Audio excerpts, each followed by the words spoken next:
أعوذ بالله من الشيطان الرجيم. بسم الله الرحمن الرحيم. السلام علیکم ورحمۃ اللہ وبرکاتہ. ان الحمد للہ نحمده ونستعینه ونستغفره ونعوذ باللہ من شرور انفسنا ومن سیئات اعمالنا. من يهده الله فلا مضل له ومن يضلل فلا هادي له. واشهد ان لا اله الا الله وحده لا شريك له واشهد ان محمدا عبده ورسوله. اللهم صل على محمد وعلى آل محمد كما صليت على إبراهيم وعلى آل إبراهيم إنك حميد مجيد. اللهم بارك على محمد وعلى آل محمد كما باركت على إبراهيم وعلى آل إبراهيم إنك حميد مجيد.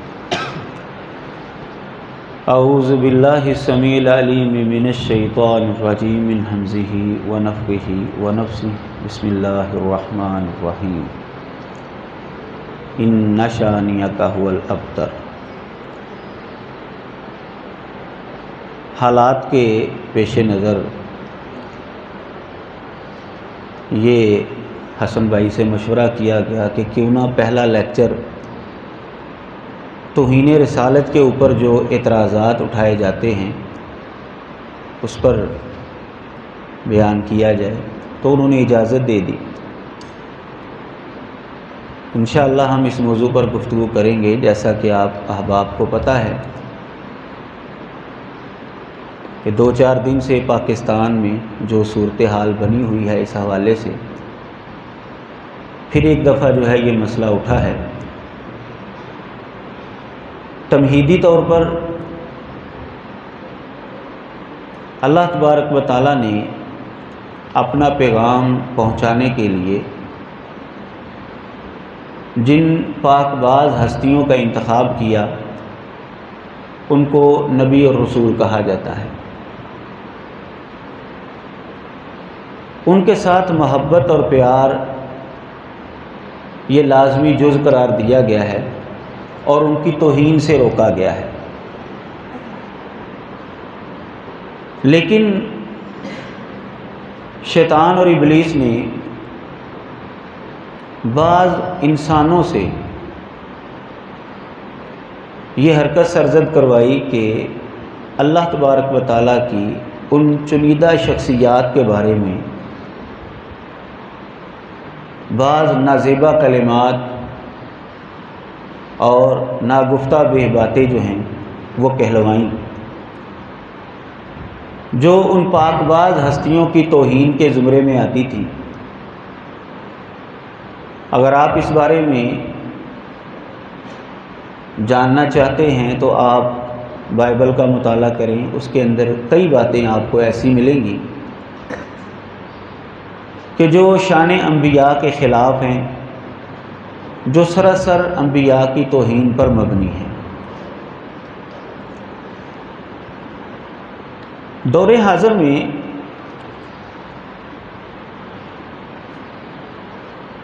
آزادی اظہار کا نام دے کر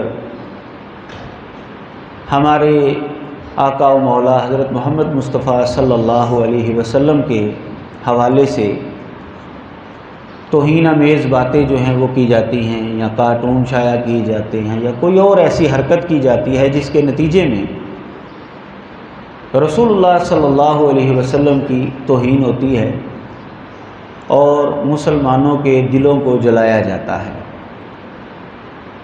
شرعی اعتبار سے اس کی سزا ایک ہی ہے، سر تن سے جدا. لیکن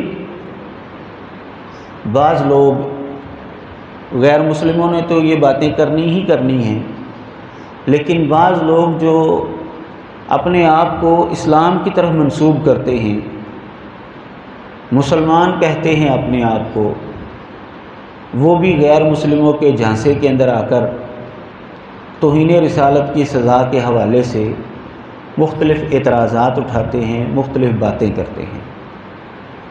تو انشاءاللہ اللہ کی توفیق سے ہم ان اعتراضات کا جائزہ لیں گے کہ یہ کس حد تک درست ہیں اور کس حد تک یہ غلط ہیں۔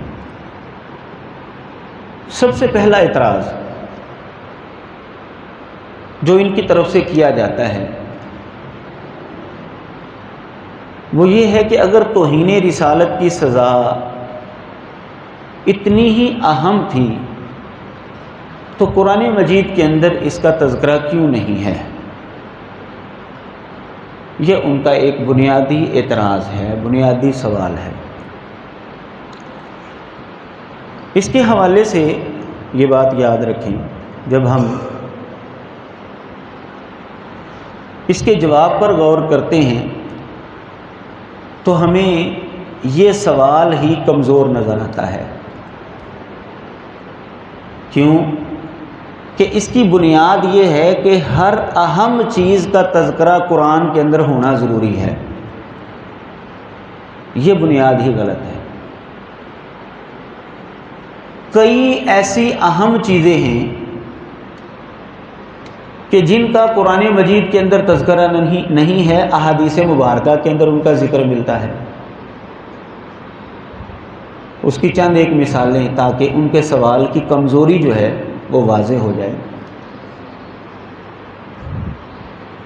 مثال کے طور پر ان کا یہ بذات خود سوال جو ہے ان کے نزدیک سب سے اہم ترین سوال ہے، تو کیا یہ اصول، یہ سوال قرآن مجید کے اندر کہیں پر لکھا ہوا ہے کہ جس چیز کا تذکرہ قرآن میں نہیں ہوگا وہ چیز اہم نہیں ہوگی یا اس چیز کی کوئی حیثیت نہیں ہوگی؟ کیا یہ بات، یہ اصول قرآن کے اندر موجود ہے؟ بذات خود ان کا سوال نہیں موجود، لیکن اس کے باوجود وہ یہ سمجھتے ہیں کہ ہمارا سوال یہ بڑا اہم ہے۔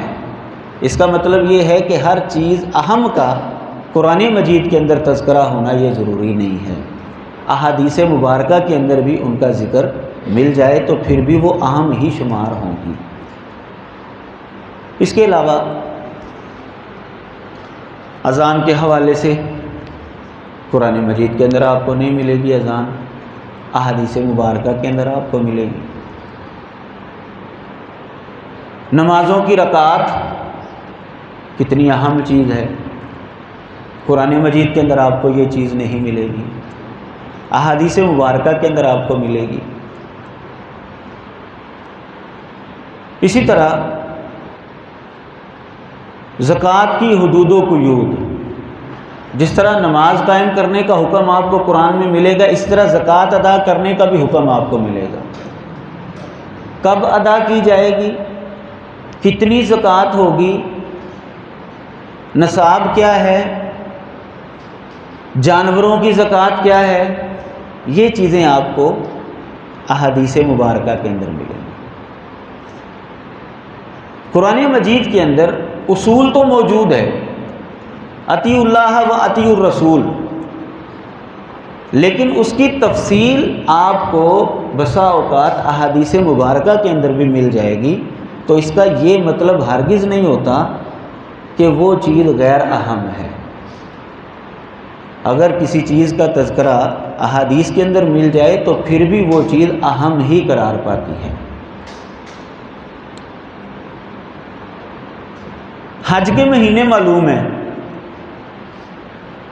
لیکن وہ ہیں کون سے؟ الحج و اشہر معلومات، یہ تو قرآن مجید کے اندر آپ کو ملے گا، لیکن وہ ہے کون سے؟ یہ آپ کو قرآن مجید میں نہیں ملے گا، یہ احادیث مبارکہ کے اندر آپ کو ملے گا۔ اس طرح کے سوال کرنے والے جو لوگ ہیں ان کے ہاں یہ بینکنگ نظام، بینک کا جو سود ہے نا، یہ حلال ہے، یہ موجودہ دور کا بڑا اہم مسئلہ ہے۔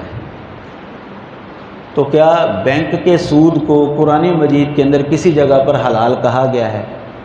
نہیں ملے گا آپ کو، لیکن اس کے باوجود یہ دور حاضر کا بڑا اہم مسئلہ بنا ہوا ہے۔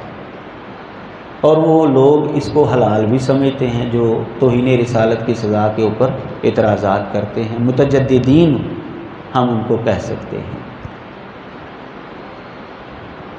یہ تو ہو گیا اس سوال کا ایک جواب کہ بنیادی طور پر یہ سوال ہی غلط ہے، کمزور ہے اس کی بنیاد۔ دوسرے انداز سے اگر آپ اس سوال کو سمجھیں گے تو اس سوال کی بنیاد جو ہے وہ انکار حدیث کے اوپر ہے، جیسا کہ میں نے پہلے جواب کے اندر بات کی، وضاحت کی کہ بعض چیزوں کا تذکرہ آپ کو احادیث مبارکہ کے اندر ملے گا۔ اس سوال کی بنیاد انکار حدیث کے اوپر ہے، جبکہ حدیث کا انکار کرنا یہ بذات خود ایک کفر ہے، بذات خود ایک گمراہی ہے۔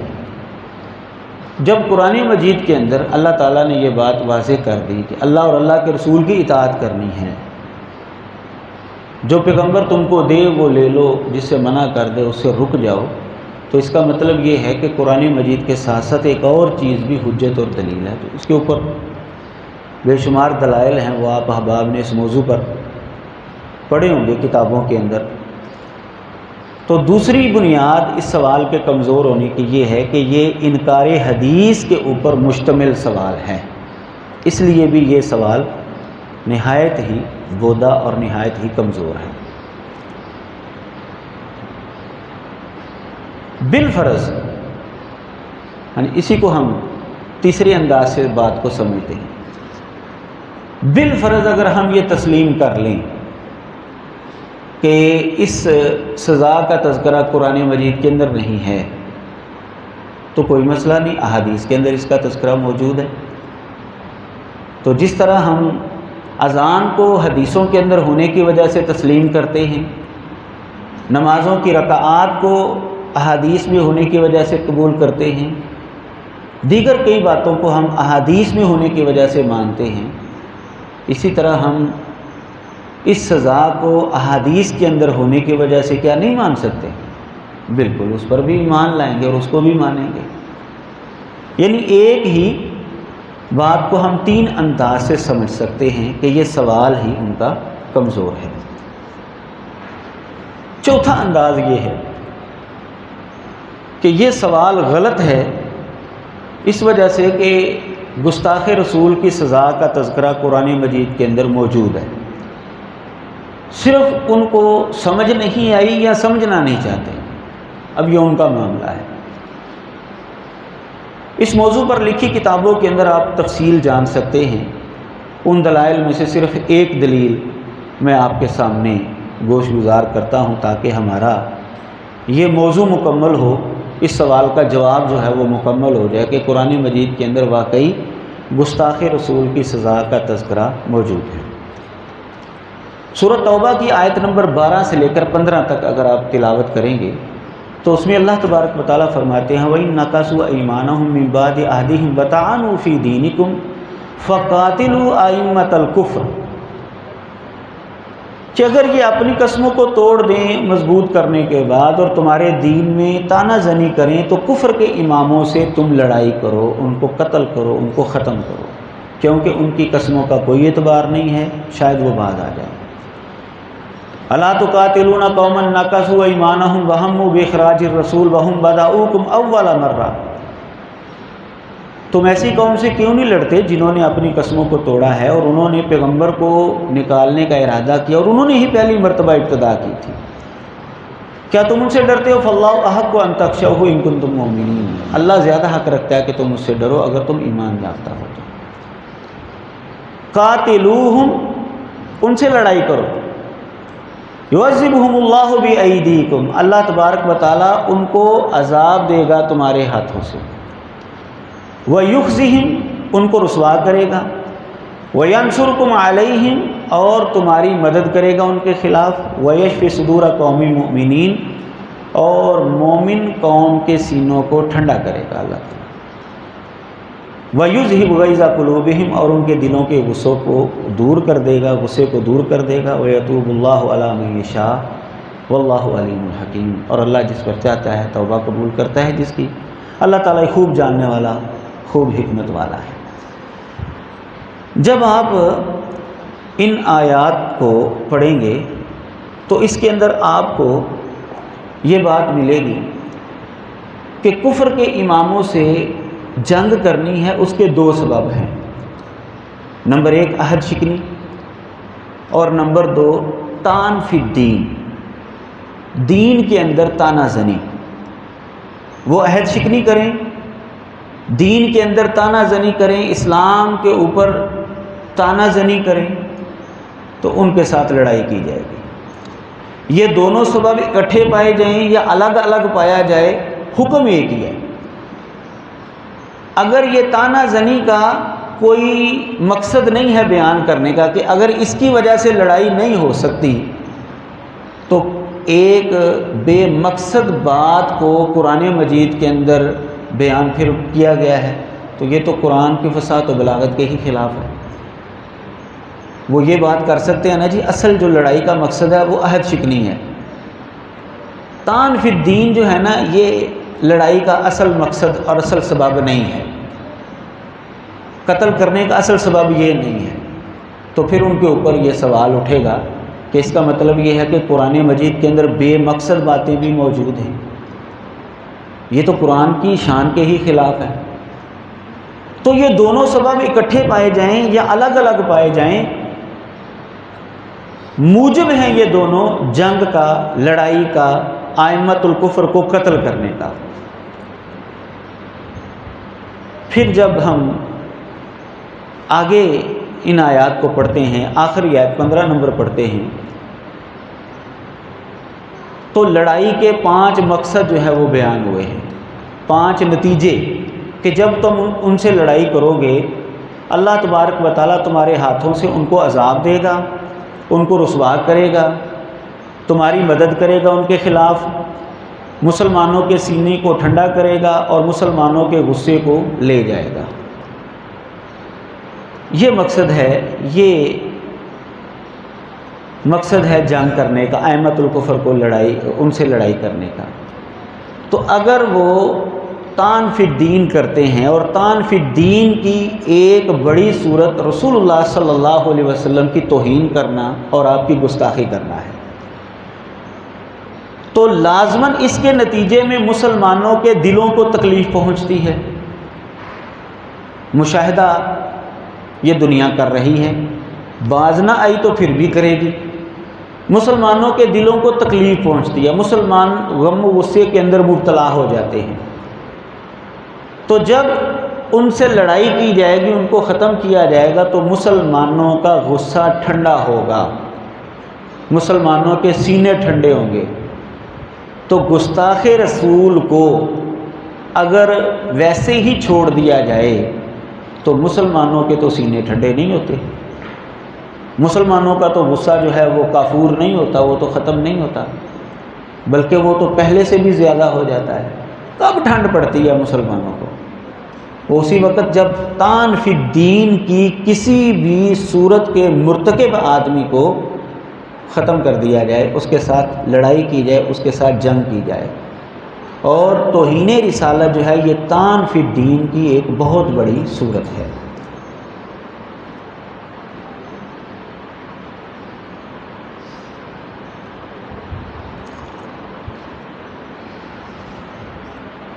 اس آیت سے یہ بات معلوم ہوئی کہ جو آدمی طعن فی الدین کرتا ہے اور گستاخ رسول وہ طعن فی الدین کا ہی مرتکب ہوتا ہے، اس میں تو کوئی دو رائے نہیں ہے، تو اس کی سزا جو ہے وہ قتل ہی بنتی ہے۔ فَقَاتِلُوا أَئِمَّةَ الْكُفْرِ۔ مزید تفصیل الصارم المسلول کے اندر اور دیگر اس طرح کی کتابوں میں آپ پڑھ سکتے ہیں۔ دوسرا اعتراض جو بڑا ان کی طرف سے آتا ہے وہ یہ کہ اسلام کے اندر کبھی بھی کسی کو محض اس کے عقیدے کی وجہ سے سزا نہیں دی گئی۔ تو اگر کوئی نبی علیہ الصلاۃ والسلام کو اللہ کا پیغمبر تسلیم نہیں کرتا تو محض اس وجہ سے اس کو قتل کر دیا جائے گا، یہ درست نہیں ہے۔ عقیدے کی وجہ سے کسی کو بھی اس کے عقائد کی وجہ سے اس دنیا میں اسلام کے اندر سزا نہیں دی گئی۔ تو اگر کوئی توہین رسالت کا مرتکب ہو رہا ہے، نبی علیہ الصلوۃ والسلام کے حوالے سے اس نے کوئی بات کی، تو وہ تو اپنے عقیدے کا اظہار کر رہا ہے، تو اس کو سزا کیسے دی جائے گی؟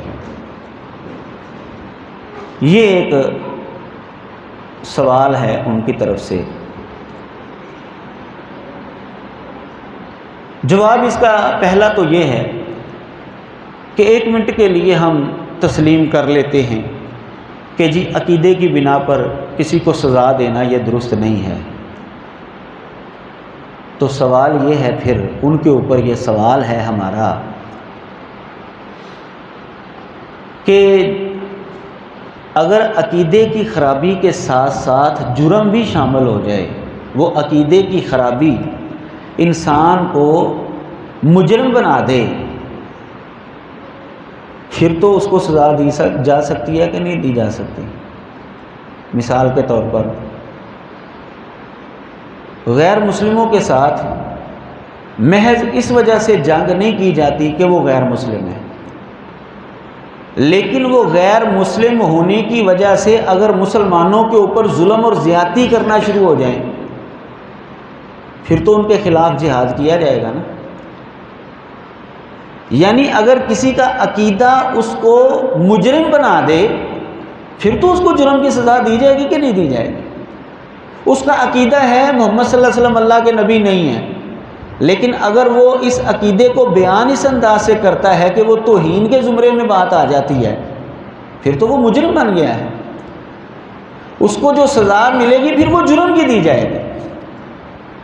جیسے کہ کفار کے خلاف خواہ مخواہ چڑھائی نہیں کی جاتی، جہاد نہیں کیا جاتا، لیکن اگر وہ ظلم کا ارتکاب کریں، زیادتی کریں مسلمانوں کے ساتھ، مسلمانوں کو اذیت دیں اور مسلمانوں کے اوپر ظلم کریں، پھر ان کے ساتھ جو ہے وہ جہاد کیا جاتا ہے۔ اس کو اگر ہم مثال سے سمجھیں، وہ ایسے کہ آپ کو پتہ ہے کہ بعض ایسے لوگ جو پاکستان بڑھنے کے حق میں نہیں تھے، وہ بھی حالات کے پیش نظر پاکستان میں آ گئے، یا وہ پہلے ہی یہاں پر تھے، وہ جا نہیں سکے ادھر ہندوستان میں، ساری زندگی وہ پاکستان کے حق میں نہیں رہے، پاکستان کے بننے کے خلاف ہی تھے۔ پاکستان کے اندر وہ رہ رہے تھے، اور اب بھی کئی ایسے لوگ موجود ہیں، پاکستان کا کوئی بھی قانون جو ہے ان کے خلاف حرکت میں نہیں آتا، لیکن اگر وہ اس نظریے کی وجہ سے پاکستان کے خلاف سازش کریں، پھر تو ان کو سزا دی جائے گی نا۔ وہ اپنے نظریے کا پرچار اس انداز سے کریں کہ وہ جرم کی نوعیت اختیار کر جائے، پھر تو ان کو سزا دی جائے گی نا۔ تو اگر غیر مسلم کو محض عقیدے کی وجہ سے سزا نہیں دی جائے گی، تو اگر وہ عقیدے کا اظہار اس انداز سے کرے کہ وہ جرم کے اندر چلا جائے، پھر تو اس کو سزا دی جائے گی نا، پھر تو کوئی اعتراض نہیں ہے، پھر تو ان کا اعتراض ختم ہو جانا چاہیے۔ بھئی اگر وہ نبی علیہ السلام کو اللہ کا رسول نہیں مانتے، ٹھیک ہے، نہ مانیں، کوئی مسئلہ نہیں، لیکن اگر وہ اس کا اظہار توہین امیز لہجے سے کریں گے، پھر وہ پکڑے جائیں گے، پھر وہ سزا کے حقدار بنیں، پھر وہ مجرم بن گئے ہیں۔ قرآن مجید سے اس کی مثال جو سورۃ توبہ کی آیات میں نے آپ کے سامنے تلاوت کی، انہی کو اگر آپ پڑھیں گے تو آپ کو یہ مثال جو ہے وہ مل جائے گی کہ غیر مسلم جو ہے وہ اپنے دین کے اوپر رہ سکتا ہے، اسلامی حکومت کے تحت بھی رہ سکتا ہے، لیکن اگر وہ اپنے دین کا اظہار اس انداز سے کرے کہ وہ تان فی دین کی صورت اختیار کر جائے، پھر تو اس کے خلاف جو ہے وہ جرم کی سزا جو ہے وہ لاگو ہوگی، کیونکہ قرآن مجید نے فرمایا وَطَعَنُوا فِي دِينِكُمْ، وہ تمہارے دین کے اندر تانا زنی کریں تو پھر کفر کے اماموں کے خلاف جہاد کرو، ان کے ساتھ لڑائی کرو۔ تو اس کا مطلب یہ ہے کہ اگر ہم 1 منٹ کے لیے تسلیم کر لیں کہ جی کسی کے عقیدے کی وجہ سے اس کو سزا نہیں دی جائے گی، ٹھیک ہے ہم 1 منٹ کے لیے اس کو تسلیم کر لیتے ہیں، لیکن اگر وہ عقیدے کا اظہار اس انداز سے کرے کہ وہ جرم کے اندر چلا جائے، پھر تو اس کو سزا دی جائے گی نا۔ پاکستان کی مثال بھی آپ کو دی، قرآن مجید کی مثال بھی آپ کو دی کہ جب اس کا عقیدہ طعن فی الدین بن جائے گا، جرم کی نوعیت اختیار کر جائے گا، پھر جو ہے اس کو سزا دی جائے گی، پھر اس کو پکڑا جائے گا۔ دوسرا جواب اس کا یہ ہے کہ اسلام کے اندر چونکہ وہ لوگ اسلام کے دعوے دار ہیں، اس لیے ہم ان کو اسلام کے حوالے سے بتاتے ہیں کہ اسلام کے اندر بسا اوقات محض عقیدے کی خرابی کی وجہ سے بھی سزا دی گئی ہے، محض عقیدے کی خرابی کی وجہ سے، کوئی اور جرم نہیں بھی ہے پھر بھی اس کو جو ہے وہ دنیا کے اندر سزا دی گئی ہے۔ سزا کے نتیجے میں سزا کو ضروری نہیں ہے کہ اس کی گردن ہی اتاری جائے، اور بھی سزائیں ہو سکتی ہیں، لیکن گردن اتارنے والے بھی مسائل موجود ہیں، اس کی بھی دلیلیں موجود ہیں، وہ بھی میں بیان کرتا ہوں انشاءاللہ۔ سزا تو سزا ہی ہوتی ہے، خواہ تھپڑ مارا جائے کسی کو، قید کر دیا جائے کسی کو۔ قرآن مجید میں اللہ تعالیٰ نے مشرکین کا تذکرہ کیا ہے، سورۃ توبہ آیت نمبر 28 میں انما المشرکون نجس فلا یقربوا المسجد الحرام بعد عامہم ھذا، مشرک یہ نجس ہیں، یہ اس سال کے بعد مسجد حرام کے قریب نہیں آ سکتے، حالانکہ وہ لوگ مکے کے اندر رہنے والے تھے، مکے کے اندر ان کا آنا جانا تھا، لیکن جب اسلام غالب آ گیا تو محض ان کے عقیدے کی خرابی کی وجہ سے ان کو یہ سزا دی گئی کہ اللہ کے گھر کی زیارت سے ان کو محروم کر دیا گیا، کہ دنیا کے اندر وہ اللہ کے گھر کی زیارت نہیں کر سکتے، وہاں پر نہیں جا سکتے حرم کے اندر۔ یہ ایک سزا ہے، محض عقیدے کی خرابی کی وجہ سے سزا جو ہے وہ دی گئی ہے، اس لیے ان کا یہ سوال جو ہے یہ لا علمی کے اوپر مبنی ہے۔ دوسری دلیل اس کی کہ محض عقیدے کی خرابی کی وجہ سے سزا دی گئی، گو کہ اس آیت کا تعلق شریعت موسوی کے ساتھ ہے، لیکن یہ تو آپ جانتے ہی ہیں فَبِہُدَاهُ مُقْتَدِي، اس آیت کے تحت جو حکم پہلی شریعتوں کا اسلام کے اندر آ کر منسوخ نہیں ہوا اس کے اوپر عمل کیا جائے گا۔ دلیل یہ ہے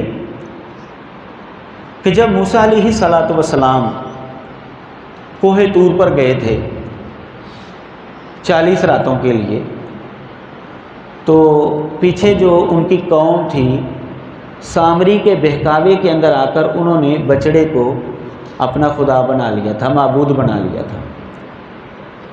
موسیٰ علیہ السلام جب واپس آئے تو انہوں نے بڑے غم و غصے کا اظہار کیا، بلکہ آپ کو پتہ ہے کہ حضرت ہارون علیہ السلام کو بھی بڑا سخت ڈانٹا تھا انہوں نے، اور ان کو کہنا پڑا کہ میری داڑھی جو ہے وہ نہ پکڑ، یعنی بڑا غصہ آیا حضرت موسیٰ علیہ السلام، وہ ویسے بھی ایک جلالی طبیعت کے تھے اور حرکت بھی ان کی قوم نے بڑی بری کی تھی۔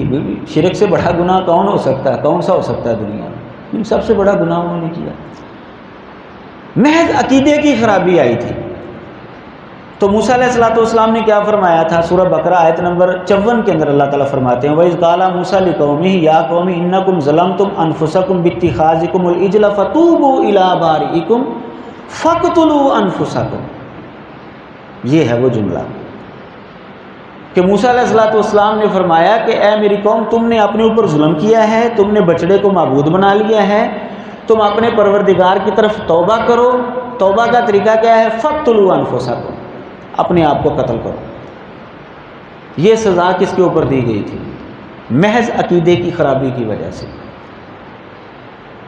اس کا مطلب یہ ہے کہ محض عقیدے کی خرابی کی وجہ سے بھی دنیا کے اندر سزا سرتن سے جدا یہ دی جا سکتی ہے، گو کہ اس کا تعلق شریعت موسوی کے ساتھ ہے، لیکن اسلام کے اندر بھی مرتد کی سزا کو اسی طرح قائم رکھا گیا ہے، چونکہ وہ مرتد ہو گئے تھے، اور یہ سزا آج بھی بائبل کے اندر موجود ہے کہ جو اللہ کے علاوہ بتوں کی عبادت کرنا شروع ہو جائے نا، اس کو زندہ جلا دو، وہاں پر تو زندہ جلانے کی بات بھی موجود ہے بائبل کے اندر، تو آج بھی ان کے اندر یہ حکم موجود ہے۔ تو اسلام کے اندر ایسے شخص کی سزا کو ختم نہیں کیا گیا۔ صحیح بخاری شریف کے اندر حدیث ہے، من بدل دینہ فاقتلہ، جس نے دین اسلام کو چھوڑ دیا اس کو قتل کر دو۔ یعنی مرتد کی سزا کا حکم اسلام کے اندر بھی اسی طرح ہی ہے جیسا کہ پہلی شریعتوں کے اندر، اس لیے اس کے اوپر عمل کیا جائے گا۔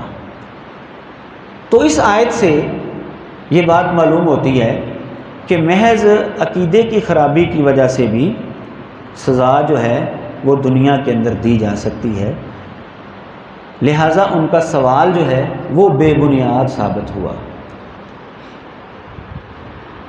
تیسری دلیل اس کی صحیح بخاری کے اندر ہی حدیث ہے۔ آپ کو وہ واقعہ یاد ہوگا کہ حضرت علی رضی اللہ تعالی عنہ کے پاس کچھ لوگ لائے گئے۔ اکرمہ فرماتے ہیں کہ حضرت علی کے پاس کچھ لوگ لائے گئے، ہر راکا قومن، انہوں نے ایک قوم کو زندہ جلا دیا، اور ایک روایت میں اتیا علی بزنادقہ، بزنادقہ ان کے پاس زندیق لائے گئے۔ اس کی تفسیر کیا ہے؟ فتح الباری کے اندر روایت لکھی ہے اور حافظ ابن حجر نے اس کو حسن قرار دیا ہے۔ فتح الباری کا صفحہ نمبر 270 اور جلد نمبر 12 اگر آپ دیکھیں گے تو آپ کو اسی روایت کے تحت جو ہے وہ روایت مل جائے گی کہ ان کا عقیدہ یہ تھا جن کو لایا گیا تھا کہ وہ حضرت علی رضی اللہ تعالیٰ عنہ کو خدا کہتے تھے۔ انت خالقنا، تو ہمارا خالق ہے، تو ہمارا رب ہے، تو ہمارا رازق ہے۔ حضرت علی رضی اللہ تعالیٰ عنہ نے فرمایا میں تو انسان ہی ہوں تمہاری طرح کا، میں بھی کھانا کھاتا ہوں، پانی پیتا ہوں تمہاری طرح ہی، مجھے تم کیوں لیکن وہ باز نہیں آئے۔ ان کو توبہ کی طرف رغبت دلائے کہ باز آ جاؤ اس عقیدے کے اظہار سے، نہیں باز آئے۔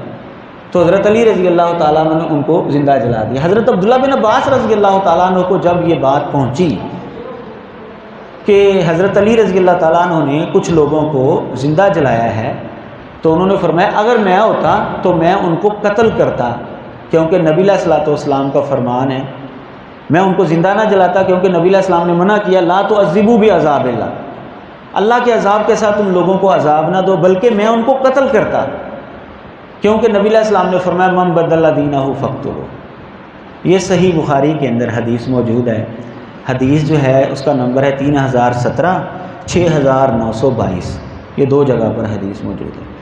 اس حدیث سے بھی یہ بات معلوم ہوتی ہے، اب وہ جو لوگ حضرت علی رضی اللہ تعالیٰ عنہ کے پاس لائے گئے تھے، چلو جلانے کے اندر تو ان سے غلطی ہوئی لیکن ان کو ختم کرنے کے اندر غلطی نہیں ہوئی۔ حضرت عبداللہ بن عباس نے نبی علیہ السلام کی حدیث ہی بیان کر کے فرمایا کہ اگر میں ہوتا تو میں ان کو قتل کرتا، یعنی سزا ان کی یہی تھی کہ ان کو ختم کر دیا جائے۔ ختم کرنے کے طریقے کے اوپر ان کو اختلاف ہوا تھا۔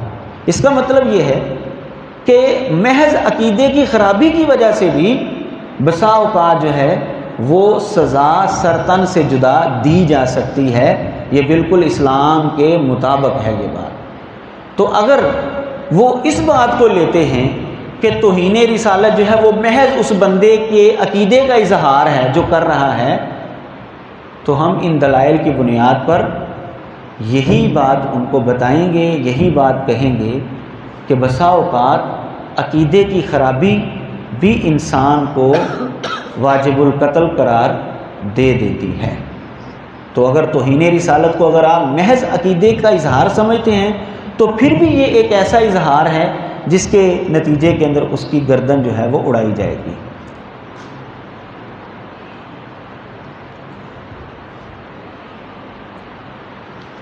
تیسرا اعتراض یا تیسرا سوال جو ان کی طرف سے آتا ہے وہ یہ ہے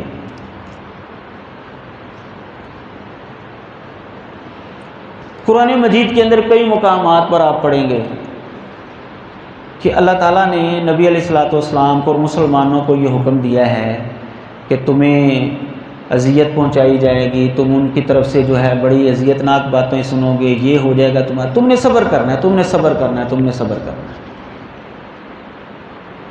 کہ جی قرآن مجید کے اندر آیات میں اللہ تعالیٰ نے بار بار مسلمانوں کو اور نبی علیہ الصلوۃ والسلام کو اذیت کے اوپر صبر کرنے کا حکم دیا ہے۔ اگر یہ سزا واجب القتل ہوتی ہے اذیت کے اوپر کہ نبی علیہ الصلوۃ والسلام کو جو اذیت دے، جو آپ کی توہین کرے، تو اللہ تعالیٰ کسی جگہ پر یہ بھی فرما دیتا کہ ان کو قتل کر دو۔ اس کا مطلب یہ ہے کہ مسلمان صبر ہی کریں گے اذیت سن کر، اور نبی علیہ الصلوۃ والسلام کی توہین وہ تو ظاہر ہے اذیت ہی ہے مسلمانوں کے لیے، لہذا مسلمان صبر ہی کریں گے، اس کو قتل نہیں کر سکتے۔ یہ بھی ایک سوال ہے جی ان کی طرف سے۔ جواب اس کا ایک یہ ہے کہ اذیت کی کئی صورتیں ہیں، ظلم زیادتی کرنا، مال لوٹ لینا، کسی کی جان کا نقصان کرنا، کسی کی توہین کرنا، تحقیر کرنا، گالی دینا، کئی صورتیں جو ہیں وہ اذیت کی ہو سکتی ہیں۔ یہ تو ٹھیک ہے کہ اسلام کے اندر صبر کی رغبت دلائی گئی ہے، لیکن یہ مطلب نہیں ہے کہ تم بدلہ نہیں کسی سے لے سکتے، یہ مطلب نہیں ہے ان آیات کا۔ اب کسی کو قتل کر دیا جائے، یہ بھی تو اس کے گھر والوں کے لیے اور اس کے لیے اذیت ہے، تو کیا ہم قتل کا بدلہ نہیں لے سکتے؟ کیا ہم پھر بھی صبر کریں گے؟ قتل کا بدلہ بھی لے سکتے ہیں، اسلام کے اندر یہ چیز موجود ہے۔ ہاں اگر ہم صبر کرتے ہیں، معاف کر دیتے ہیں قاتل کو، یہ تو بڑا پن ہے، ترغیب ہے اس کی، تو وہ ترغیب والی آیات کو حکم سمجھ رہے ہیں، یہ بنیادی غلطی ہے۔ رغبت تو ہے، ترغیب تو ہے صبر کرنے کی، لیکن کیا ہم بدلہ نہیں لے سکتے؟ بدلہ بھی لے سکتے ہیں، یعنی اسلام کے اندر دونوں چیزیں موجود ہیں۔ قرآن مجید میں اللہ تعالیٰ فرماتے ہیں جزاء سیئۃ سیئۃ مثلھا فمن عفا واصلح فاجرہ علی اللہ، برائی کی سزا اسی طرح کی برائی ہے، اسی طرح کا بدلہ ہے، جو کوئی معاف کر دے، درستگی کر لے تو اس کا اجر اللہ پر ہے، انہ لا یحب الظالمین ولمن انتصر بعد ظلمہ فاولئک ما علیہم من سبیل، جو ظلم کے بعد بدلہ لے لیتا ہے یہ وہی لوگ ہیں جن کے اوپر کوئی راستہ نہیں، انما السبیل الذین یظلمون الناس ویبغون فی الارض بغیر الحق اولئک لهم عذاب علیم ولمن صبر وغفر ان ذلک من عزم الامور۔ سورۃ شورا، الشورا سورت آیت نمبر 40 سے لے کر 43 تک اگر آپ پڑھیں گے تو آپ کو یہ مسئلہ مل جائے گا کہ اگر کسی کے اوپر ظلم ہو گیا ہے تو وہ صبر بھی کر سکتا ہے، بدلہ بھی لے سکتا ہے، دونوں باتیں موجود ہیں۔ لہٰذا صبر والی آیات کو ہر صورت کے اوپر لاگو کرنا کہ ہر صورت میں تم صبر ہی کرو گے، تم بدلہ لے نہیں سکتے، کسی کو سزا دے نہیں سکتے، یہ بنیادی غلطی ہے ان کی۔ وہ سمجھ رہے ہیں کہ جن آیات کے اندر صبر کی تلقین آ رہی ہے وہ ہر صورت کے اوپر لاگو ہوگی، جبکہ وہ ہر صورت کے اوپر لاگو نہیں ہوگی۔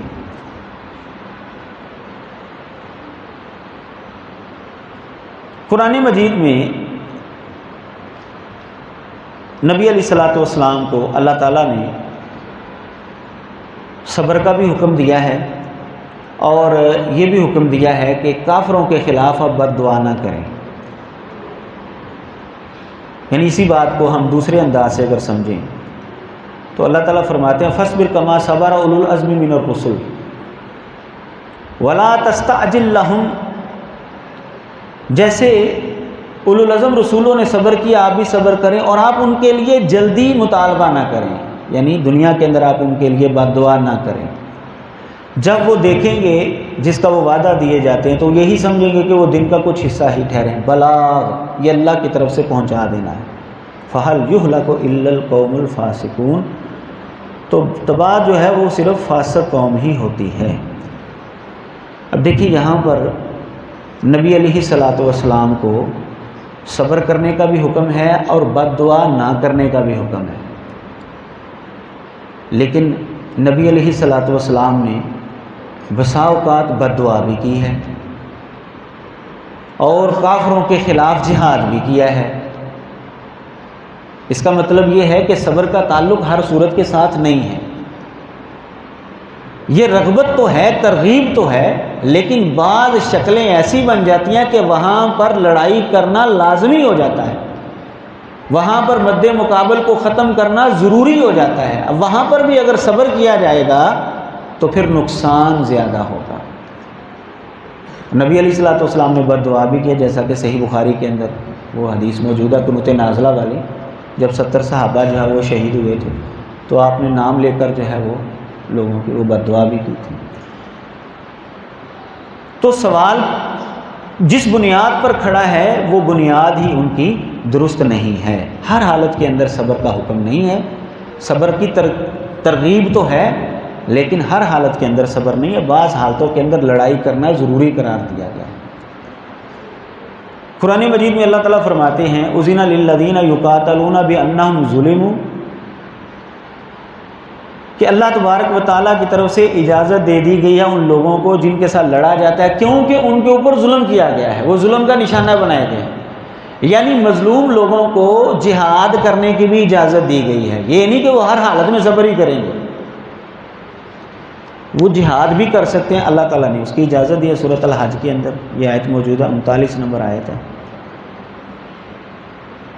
اور اللہ تعالیٰ نے ایک مقام پر تو مسلمانوں کو جھنجھوڑا ہے، وَمَا لَكُمْ لَا تُقَاتِلُونَ فِي سَبِيلِ اللَّهِ وَالْمُسْتَضْعَفِينَ مِنَ الرِّجَالِ وَالنِّسَاءِ وَالْوِلْدَانِ الَّذِينَ يَقُولُونَ رَبَّنَا أَخْرِجْنَا مِنْ هَٰذِهِ الْقَرْيَةِ الظَّالِمِ أَهْلُهَا وَاجْعَل لَّنَا مِن لَّدُنكَ وَلِيًّا وَاجْعَل لَّنَا مِن لَّدُنكَ نَصِيرًا۔ سورہ نساء آیت نمبر 75 میں اللہ تعالیٰ نے یہاں پر مسلمانوں کو جھنجھوڑا بھی ہے کہ کمزور مرد، عورتیں، بچے وہ دعائیں کر رہے ہیں، یا اللہ اس بستی سے نکال یہاں کے رہنے والے ظالم ہیں، اور تمہیں کیا ہو گیا کہ تم ان کی مدد کے لیے نہیں پہنچتے، تم جہاد نہیں کر رہے، تمہیں جہاد کرنا چاہیے، نکلو اللہ کے راستے میں۔ اس کا مطلب یہ ہے کہ ہر صورت کے اندر صبر لازمی نہیں ہے۔ تو یہ جو انہوں نے نظریہ قائم کر لیا ہے نا صبر والی آیات کو سامنے رکھ کر کہ صبر ہی کرنا ہے، یہ ہی والا مسئلہ غلط ہے۔ صبر ٹھیک ہے، بعض صورتوں میں کرنا افضل ہے، لیکن بعض صورتوں کے اندر صبر نہ کرنا یہ فرض ہے۔ اگر کوئی نبی علیہ الصلوۃ والسلام کی گستاخی کرے گا تو وہاں پر صبر نہیں کیا جائے گا، وہاں پر اس کو ختم کیا جائے گا۔ مسلمانوں کو قتل کرنے کے لیے کوئی آ گیا ہے تو وہاں پر صبر نہیں کیا جائے گا، وہاں پر ان کے خلاف جہاد کیا جائے گا، وہاں پر ان کے خلاف تلوار نکالی جائے گی، بندوق نکالی جائے گی۔ صبر صبر کہہ کر جو ہے وہ جیسا کہ وہ مغلیہ سلطنت کا جو آخری حکمران تھا، جب اس کو بتاتے تھے نا کہ فوج آ گئی ہے، وہ ادھر پہنچ گئی، ہنوز دلی دور است، جی وہ اور آگے آ گئی، وہ یہی کہتا ہے ہنوز دلی دور، ابھی دلی بہت دور ہے، ابھی دلی بہت دور ہے، وہ یہی جملہ بولتا رہا اور وہ ہندوستان کے اوپر انگریز قابض ہو گیا۔ تو یہی جملہ بولتے رہیں کہ بھئی صبر صبر صبر، تو لوگ غیر مسلم جو ہے وہ مسلمانوں کے اوپر قابض ہو جائیں گے۔ ٹھیک ہے صبر کی ترغیب اپنی جگہ پر، لیکن یہ صبر ہر صورت کے اندر ہرگز نہیں ہے۔ جب آپ یہ آیات پڑھ کر سنائیں گے ان کو کہ بھئی اگر ہر صورت میں صبر ہی کرنا ہے تو پھر جہاد کا حکم کیوں ہے، ظلم کا بدلہ لینے کا حکم کیوں ہے، قاتل کو سزا دینے کا حکم کیوں ہے، تو وہ دو باتیں جو ہیں کر سکتے ہیں۔ نمبر ایک، وہ یہ کہیں گے کہ جی صبر کا حکم پہلے تھا، بعد میں یہ منسوخ ہو گیا، یا وہ یہ جواب دیں گے یا یہ توجیہ پیش کریں گے کہ حالات کے مطابق ہے، کہ بندہ اگر سمجھتا ہے کہ یہاں پر صبر کرنا بہتر ہے تو صبر کر لے، اگر بدلہ لینا اور سزا دینا وہ سمجھتا ہے کہ بہتر ہے تو وہ سزا دے لے۔ ظاہر ہے وہ بھی تو قرآن کو ماننے کا ہی دعویٰ کرتے ہیں نا، تو وہ کوئی نہ کوئی تو حل نکالیں گے نا۔ اگر ہر صورت کے اندر صبر ہی ہے تو پھر جہاد کی آیتیں کیا کر رہے ہیں قرآن مجید کے اندر، تو وہ کوئی نہ کوئی تو حل نکالیں گے نا۔ تو وہ یہ دو ہی حل نکل سکتے ہیں، یا تو وہ ناسخ و منسوخ والا مسئلہ بنائیں گے، یا وہ حالات کے اوپر اس کو منطبق کریں گے۔ تو ہم بھی یہی کہیں گے یہ کون سا مسئلہ ہے کہ جس سزا کے اوپر تم اعتراض کر رہے ہو ٹھیک ہے، ہم یہ کہہ سکتے ہیں کہ جی وہ پہلے تھا صبر کرنے کا حکم، توہین رسالت کے اوپر پہلے صبر کرنے کا حکم تھا، بعد میں یہ منسوخ ہو گیا، بعد میں سزا لاگو ہو گئی۔ یا ہم وہی جواب دے دیتے ہیں کہ حالات کے مطابق ہے، اگر مکے کے اندر جو ہے وہ صبر کرنے کا حکم تھا کیونکہ وہاں پر طاقت موجود نہیں تھی، اگر وہ کسی کو قتل کرتے اس کے نتیجے میں تو وہ بہت زیادہ جو ہے وہ فتنہ برپا ہو جانا تھا، مسلمان ختم ہو جانے تھے، تو جب جیسے ہی طاقت آئی، حالات نے تقاضا کیا، تو سزا جو ہے وہ ابھر کر سامنے آ گئی، سزا دے دی پھر ان لوگوں کو۔ یعنی جس طرح کا وہ جواب دیں گے اسی طرح کا جو ہے وہ آپ بھی جواب ان کو دے سکتے ہیں۔ جبکہ ہمارا موقف یہ ہے، یہ تو دو توجیہات میں نے آپ کے سامنے رکھی، یہ ممکنہ ان کی طرف سے جواب ہو سکتے ہیں دو، تو ان دونوں کا حل جو ہے وہ میں نے آپ کو بتا دیا ہے۔ جبکہ ہم جب صحابہ کی تفسیر پڑھتے ہیں ان آیات کے حوالے سے، صبر کی جو آیات ہیں، تو وہ بالکل واضح اور دو ٹوک ہیں کہ یہ پہلے حکم تھا، بعد میں یہ ختم ہو گیا ہے۔ سورۃ آل عمران آیت نمبر 186 میں اللہ تعالیٰ نے فرمایا ہے وَلَا تَسْمَعُنَّ مِنَ الَّذِينَ أُوتُوا الْكِتَابَ مِنْ قَبْلِكُمْ وَمِنَ الَّذِينَ أَشْرَكُوا أَذًى كَثِيرًا،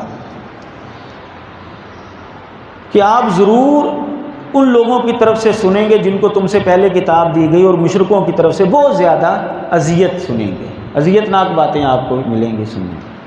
سورۃ آل عمران کی اس آیت کی تفسیر کرتے ہوئے حضرت اسامہ بن زید رضی اللہ تعالیٰ عنہ فرماتے ہیں کان النبی صلی اللہ علیہ وسلم و صحابہ یعفون عن المشرکین و اہل الکتاب کما امرہم اللہ ویصبرون علی الاذی، کہ نبی علیہ الصلوۃ والسلام اور صحابہ وہ مشرکوں اور اہل کتاب کو معاف کیا کرتے تھے جیسے کہ اللہ نے ان کو حکم دیا تھا، اور اذیت کے اوپر صبر کیا کرتے تھے۔ یتعول فی العفو ما امرہ اللہ بہ، نبی علیہ الصلوۃ والسلام اللہ تعالیٰ کے حکم کے جو معافی کا حکم تھا نا، اس سے کام لیتے ہوئے آپ عمل کرتے تھے۔ حتیٰ اذن اللہ فیہم، حتیٰ کہ اللہ تبارک و تعالیٰ نے ان کے بارے میں اجازت دے دی۔ یہ روایت ابن ابی حاتم، تفسیر ابن ابی حاتم، اور روایت کا نمبر ہے 4618۔ اس کے اندر یہ قرآن مجید کی سائے سورۃ آل عمران کی آیت کی تفسیر کے تحت یہ روایت لکھی ہوئی ہے۔ حافظ ابن کثیر رحمۃ اللہ علیہ نے اس کی سند کو صحیح قرار دیا ہے۔ حضرت اسامہ بن زید رضی اللہ تعالیٰ عنہ کی اس تفسیر سے یہ بات معلوم ہوتی ہے کہ صبر کرنے کا حکم جو ہے وہ اذیت کے اوپر پہلے تھا، جب تک اللہ تعالیٰ کی طرف سے جہاد کا حکم نازل نہیں ہوا تھا۔ اذن للذین، وہ والی آیت جو سورۃ توبہ کی آپ کے سامنے پڑھی گئی ہے، سورۃ الحج کی جو آپ کے سامنے پڑھی گئی ہے، تو جب وہ آیت اتر آئی تو صبر والا حکم جو ہے وہ منسوخ ہو گیا۔ تو اب بعض حالتوں کے اوپر اس کی ترغیب باقی رہ گئی ہے، ہر حالت کے اوپر صبر کا حکم اب ختم ہو چکا ہے، ہر اذیت کے اوپر صبر کا حکم ختم ہو چکا ہے۔ قرآن مجید سورۃ البقرہ میں آیت نمبر 109 میں اللہ تعالیٰ فرماتے ہیں فَاعْفُوا وَاصْفَحُوا حَتَّىٰ يَأْتِيَ اللَّهُ بِأَمْرِهِ، آپ معاف کریں اور اعراض کریں حتیٰ کہ اللہ تعالیٰ اپنا حکم لے آئے۔ حضرت عبداللہ بن عباس رضی اللہ تعالیٰ عنہما اس حدیث کی تفسیر بیان، اس آیت کی تفسیر بیان کرتے ہیں کہ یہ حکم اللہ تعالیٰ نے مشرکین سے قتال کرنے سے پہلے دیا تھا۔ جب اللہ تعالیٰ نے سورۃ توبہ کے اندر قتال کا حکم دے دیا مشرکین سے، تو پھر فَاعْفُوا وَاصْفَحُوا کا حکم جو ہے یہ منسوخ ہو گیا۔ اور اس آیت کا جو جملہ ہے حتیٰ یأتی اللہ بِأَمْرِهِ، وہ بھی دلالت کر رہا ہے کہ جب تک اللہ کا حکم نہیں آتا اس وقت تک آپ ان سے اعراض کریں، آپ ان کو معاف کریں۔ اس کا مطلب یہ ہے کہ ایک وقت آئے گا کہ اللہ کا حکم آ جائے گا، کہ جب یہ معافی کا حکم ختم ہو جائے گا، اعراض کرنے کا حکم جو ہے وہ ختم ہو جائے گا، اور پھر وہ آ گیا۔ اللہ تعالیٰ نے پھر اجازت دے دی مسلمانوں کو کافر اور مشرکوں کے ساتھ جہاد کرنے کی، جو ان کے اوپر ظلم کرتے ہیں، جو اذیت پہنچاتے ہیں مسلمانوں کو۔ تو ان دلائل سے یہ بات معلوم ہوتی ہے کہ ان احباب کا سوال جو ہے وہ بے بنیاد ہے، اس سوال کی کوئی بنیاد نہیں ہے۔ چوتھا اعتراض، چوتھا سوال جو ان کی طرف سے کیا جاتا ہے وہ یہ کہ احادیث کے اندر آپ پڑھتے ہیں کہ منافقین نے بار بار توہین کی ہے نبی علیہ السلام کی۔ نبی علیہ الصلوۃ والسلام نے ایک بھی منافق کو جو ہے وہ قتل نہیں کروایا۔ اگر توہین کی سزا قتل ہوتی تو نبی علیہ الصلوۃ والسلام منافقین کو قتل کروا دیتے، منافقین کو کیوں چھوڑا تھا؟ یہ تو آپ کو پتہ ہے کہ انہوں نے کئی موقعوں پر جو ہے وہ نبی علیہ الصلوۃ والسلام کی گستاخی کی ہے، توہین کی ہے۔ تو اس کو بنیاد بنا کر وہ یہ کہتے ہیں کہ اگر سزا قتل ہوتی تو نبی علیہ الصلوۃ والسلام ان کو قتل کروا دیتے، قتل نہیں کروایا، ایک دفعہ بھی قتل نہیں کروایا، تو اس کا مطلب یہ ہے کہ توہین کی سزا جو ہے وہ قتل نہیں ہے۔ پہلے تو آپ ان کو یہ پکڑیں، اس کا مطلب یہ ہے کہ حدیث حجت ہو گئی آگے۔ پہلے وہ حدیث کے خلاف بات کہ حدیث کا مسئلہ نہیں، بس قرآن کی بات جو ہے وہ مانی جائے گی۔ پہلے تو آپ اس بات پر جو ہے ان کو ذرا پکڑ لیں کہ اس کا مطلب یہ ہے کہ اب آپ کے نزدیک حدیث حجت ہو گئی ہے، تو پھر ہم سے کیوں بحث کرتے ہو؟ پھر جب ہم حدیثیں پیش کرتے ہیں تو کہتے ہو نہیں جی یہ قرآن میں نہیں ہے اس لیے ہم نہیں مانیں گے۔ تو اب یہ بات جو تم بیان کر رہے ہو یہ بھی تو حدیث کی بیان کر رہے ہو نا، یہ کیوں تم حجت مان رہے ہو؟ چلیں ایک تو آپ اس انداز سے جواب دے سکتے ہیں۔ امام ابن تیمیہ رحمہ اللہ نے اس کا یہ جواب دیا ہے کہ نبی علیہ الصلوۃ والسلام نے قتل اس لیے نہیں کروایا تھا کہ ابھی تک ان کو قتل کروانے کی اجازت نہیں ملی تھی، لیکن پھر ان کی طرف سے یہ سوال اٹھتا ہے کہ جب اجازت مل گئی تھی پھر کون سا قتل کروایا تھا؟ پھر بھی تو نہیں قتل کروایا۔ تو اس کے لیے اس کا جواب یہ ہے کہ قتل منافقین کو نہ کروانے کی کئی وجوہات تھیں۔ نمبر ایک، منافق وہ توہین تو کرتے تھے لیکن جب وہ پکڑے جاتے تھے نا تو وہ انکار کر دیتے تھے، ہم نے تو کی نہیں بات یہ۔ جیسا کہ آپ کو پتہ ہے کہ سورۃ المنافقون کے اندر جو عبداللہ بن ابی کا قول اللہ تعالیٰ نے نقل کیا ہے کہ اس نے یہ کہا تھا لَيُخْرِجَنَّ الْأَعَزُّ مِنْهَا الْأَذَلَّ، حضرت زید بن ارقم رضی اللہ تعالیٰ عنہ نے یہ سن لیا تھا، اور جب نبی علیہ السلام تک بات پہنچی تو وہ منکر ہو گیا تھا، میں نے تو کی نہیں بات۔ تو جب آدمی منکر ہو جائے اپنی بات سے اور اس کے خلاف شواہد بھی نہ ہوں تو کیسے اس کو سزا دی جائے گی؟ ظاہر ہے کہ پھر سزا نہیں دی جا سکتی، محض دعوے کے اوپر تو سزا نہیں دی جا سکتی نا، گواہی چاہیے، یا خود وہ اقرار کرے، خود بندہ اقرار کرے، یا وہ اس کے خلاف گواہی مل جائیں، پھر جو ہے اس کو سزا دی جاتی ہے۔ تو بسا اوقات منافقین کے بچنے کی وجہ یہ تھی کہ توہین تو وہ کر دیتے تھے لیکن پکڑے جانے پر وہ انکار کر دیتے تھے اور ان کے خلاف گواہی ہوتی نہیں تھی، اس وجہ سے وہ بچ جاتے تھے۔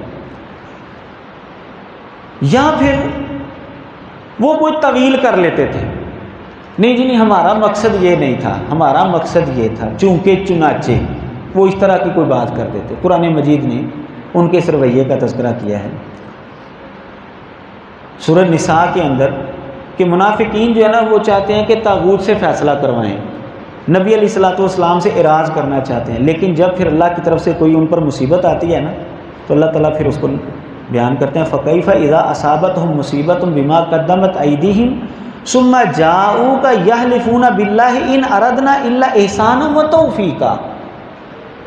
جب ان پر پھر کوئی مصیبت آتی ہے نا تو آپ کے پاس دوڑے دوڑے آتے ہیں اور قسمیں اٹھا کر کہتے ہیں ہمارا تو مقصد جو ہے نا وہ احسان کرنا اور بس میل ملاپ بڑھانا تھا، اس لیے ہم ان کے پاس گئے تھے فیصلہ کروانے کے، ہم اس وجہ سے نہیں گئے تھے کہ ہمیں آپ کا فیصلہ منظور نہیں ہے یا ہم آپ کو سچا نہیں مانتے، ہم تو صرف میل ملاپ جو ہے نا وہ بڑھانا چاہتے تھے، تعلق داری جو ہے وہ بڑھانا چاہتے تھے۔ یعنی یا تو وہ انکار کر دیتے تھے یا وہ تعویل کر دیتے تھے جس کی وجہ سے وہ بچ جاتے تھے، یا پھر سارا کچھ موجود ہے، نبی علیہ الصلوۃ والسلام کے سامنے گستاخی کی ہے اور گواہ بھی موجود ہیں، اقرار بھی موجود ہے، لیکن اس کے باوجود نبی علیہ الصلوۃ والسلام نے پھر بھی جو ہے اس منافق کو قتل نہیں کروایا، پھر وہ یہ دلیل جو ہے وہ پیش کریں گے کہ چلو جی یہ دو باتیں تو ہو گئی کہ جی انکار کر دیا، اس میں گواہی نہیں ہے، چلو جی وہ طویل کر لیتا ہے جی، لیکن بعض دلیلیں ایسی ہیں کہ نبی علیہ السلام کے سامنے اس نے گستاخی کی ہے، صحابہ بھی موجود ہیں، اس کے باوجود اس کو قتل نہیں کروایا، اس کا مطلب یہ ہے کہ سزا قتل نہیں ہے۔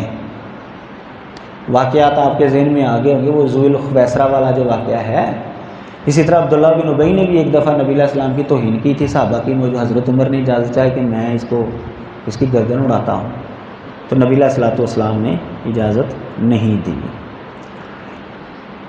یہ پھر وہ اس پینترے کے اوپر آ جائیں گے، تو اس کا جواب یہ ہے کہ نبی علیہ السلام کی اسی حدیث کے اندر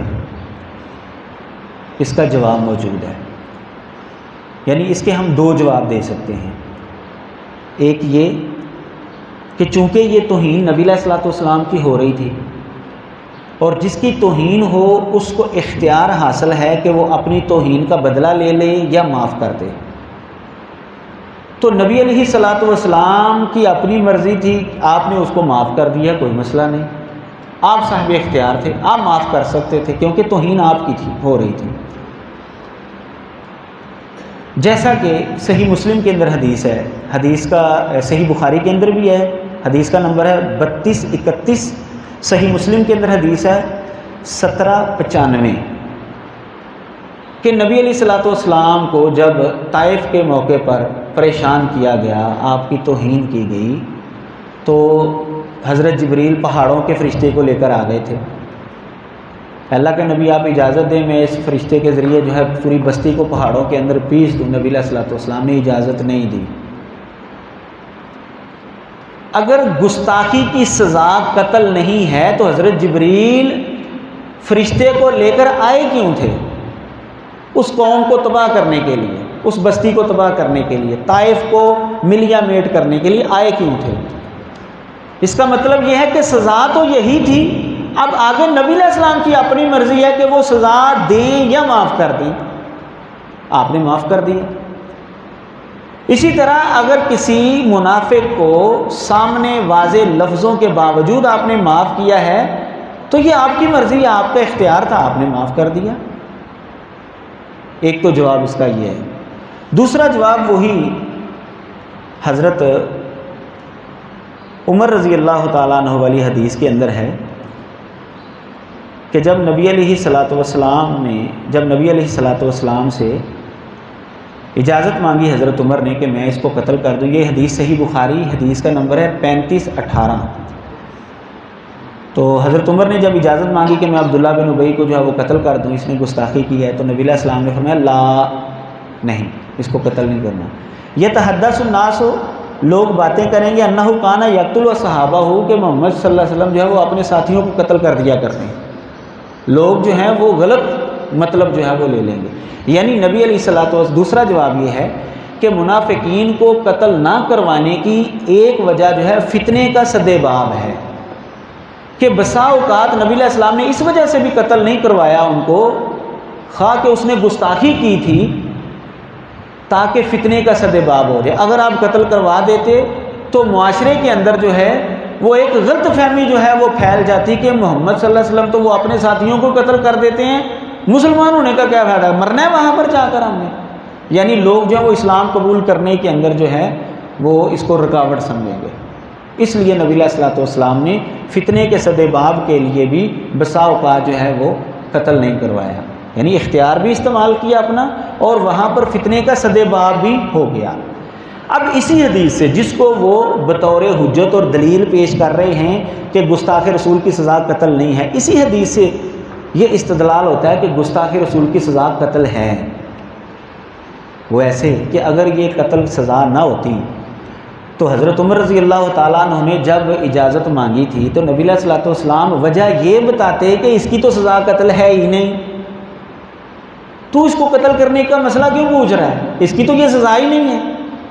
آپ نے یہ وجہ بیان نہیں کی، بلکہ آپ نے یہ وجہ بیان کیا کہ لوگ کہیں گے کہ محمد صلی اللہ علیہ وسلم اپنے ساتھیوں کو قتل کر دیتے ہیں، اس کا مطلب یہ ہے کہ اس کی سزا یہی تھی، لیکن آپ نے فتنے کے سد باب کے لیے اس کو یہ سزا نہیں دی۔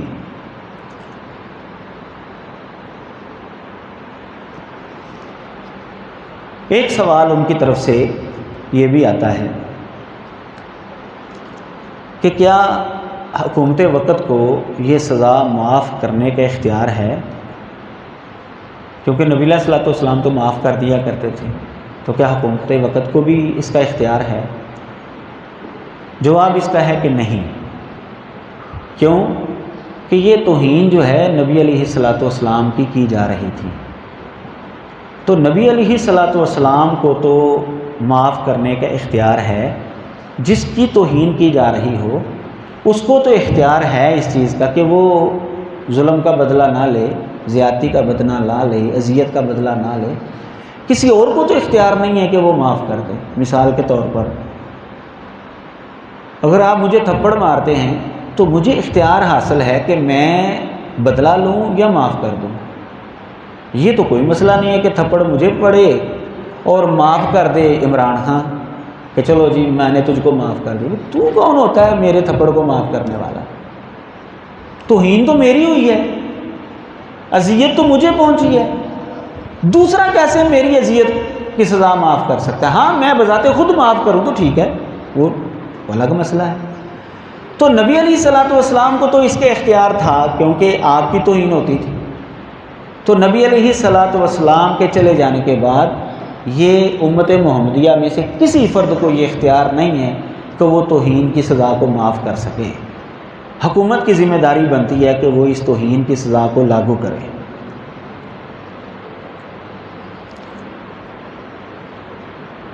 ایک اعتراض ان کی طرف سے سوال یہ بھی ہوتا ہے کہ کوئی بھی صحیح حدیث گستاخ رسول کی سزا واجب القتل ہے اس کے اوپر موجود نہیں ہے، یا تو وہ روایتیں ضعیف ہیں، اور جو حدیثیں صحیح ہیں ان کے اندر جو ہے یہ سزا محض توہین کی وجہ سے قتل کروایا ہو یہ نہیں ملے گا۔ وہ یہ بات کرتے ہیں۔ یہ سوال بھی لا علمی کے اوپر مبنی ہے۔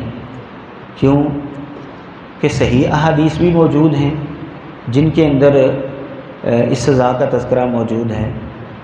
مثال کے طور پر ان میں سے ایک حدیث میں آپ کے سامنے رکھتا ہوں، اس موضوع پر لکھی کتابوں میں آپ پڑھ سکتے ہیں۔ وہ احادیث صحیح بھی موجود ہیں، ٹھیک ہے، بعض ضعیف بھی ہیں، لیکن ضعیف کو بنیاد بنا کر اس کا یہ مطلب تو نہیں کہ صحیح کا انکار کر دیا جائے۔ کعب بن اشرف کو جو نبی علیہ الصلوۃ والسلام نے قتل کروایا تھا، اس کے حوالے سے جو صحیح بخاری کے اندر الفاظ ہیں، نبی علیہ السلام نے فرمایا من لکعب بن الاشرف فإنہ قد آذى اللہ ورسولہ، کون ہے جو کعب بن اشرف کو قتل کرے گا، اس نے اللہ اور اللہ کے رسول کو اذیت دی ہے۔ اس حدیث کے اندر واضح طور پر نبی علیہ الصلوۃ والسلام نے یہ سبب بیان کیا ہے کہ اس نے اللہ اور اللہ کے رسول کو اذیت دیا۔ کون ہے جو اس کو پکڑے گا، اس کو ختم کرے گا؟ حضرت محمد بن مسلمہ رضی اللہ تعالیٰ عنہ نے جا کر پھر اس کو ختم کیا تھا۔ یہاں پر کہتے ہیں نہیں جی یہ اصل میں سبب نہیں تھا، سبب تھا جو دوسری حدیث کے اندر آتا ہے نا، بہقی کے اندر وقول مشرکین، کہ اس نے جو ہے نا مشرکین کو تقویت پہنچائی ہے، وہ مشرکین کے ساتھ تعاون کر رہا تھا، اس وجہ سے اس کو قتل کروایا ہے۔ لیکن سوال اس کے اوپر یہ اٹھتا ہے کہ اگر یہ آز اللہ و رسولہ ہو، یا اس حدیث کے اندر جو بات آتی ہے آزانا بشیر، کہ شیر کے ساتھ اس نے ہم کو اذیت دی ہے، یہ جو بات ہے اگر یہ سزا کے قابل بات نہیں تھی تو بتائیں کبھی جج کسی کو سزا سناتے وقت اس کے جب جرم گنواتا ہے تو کیا کوئی ایسا جرم بھی گنواتا ہے جس کی وہ سزا نہیں بن رہی ہوتی؟ مثال کے طور پر اگر کوئی آدمی کسی کے گھر میں چوری کرنے کے لیے گیا ہے، وہاں پر اس نے ڈاکہ ڈالا اور کسی کو قتل بھی کر دیا اس نے، اور اس نے وہاں پر جو ہے بدکاری بھی کر لی، اس نے یہ حرکت کی، اب وہ پکڑا گیا، اب سزا دیتے وقت جج اس کو قتل کی سزا دیتا ہے تو کیا کہے گا کہ اس کی سزا قتل بنتی ہے کیونکہ اس نے قتل کیا ہے؟ اور اگر وہ اسلامی جج ہے تو وہ یہ بھی کہے گا کہ اس نے شادی شدہ ہونے کے ساتھ ساتھ بدکاری بھی کی ہے، اس وجہ سے بھی اس کو قتل سزا ملے گی۔ اچھا، قتل کی سزا دیتے ہوئے جب وہ جرم گنوائے گا تو کیا وہ یہ کہے گا کہ اس کی سزا قتل ہے کیونکہ اس نے قتل بھی کیا ہے، یہ شادی شدہ ہونے کے باوجود اس نے بدکاری بھی کی ہے، اور اس نے اس بندے کا وہاں سے سگریٹ بھی پیا تھا لے کر؟ تو کہ ہے بھلا اس بات کا؟ یہ بھی جج ایسا جملہ کیسے بولے گا؟ جب اس کسی کو سزا سنا رہا ہے تو جو سزا سنا رہا ہے اس کے جرم گنوائے گا کہ اس نے یہ کام کیا اس لیے اس کی یہ سزا ہے۔ تو نبی علیہ الصلوۃ والسلام نے کعب بن اشرف کو واجب القتل قرار دیا اور اس کے دو سبب بیان کیے. قول مشرکین، مشرکوں کو اس نے تقویت بھی پہنچائی، اور قد آذ اللہ و رسولہ، اس نے اللہ اور اللہ کے رسول کو اذیت بھی دی ہے. اس کا مطلب یہ ہے کہ یہ جرم بھی واجب القتل ہونے کے لیے کافی ہے. جج ہمیشہ ایسا ہی کرتا ہے، یہ نہیں کہ سزا اس کو کسی جرم میں سنا رہا ہے اور جرم اس کا کوئی سنا رہا ہے، یہ تو کہ نہیں بنتا اس کی سزا کا. تو یہ ایک حدیث جو ہے آپ دیکھ لیں، اس کے اندر جو ہے واضح طور پر یہ بات موجود ہے.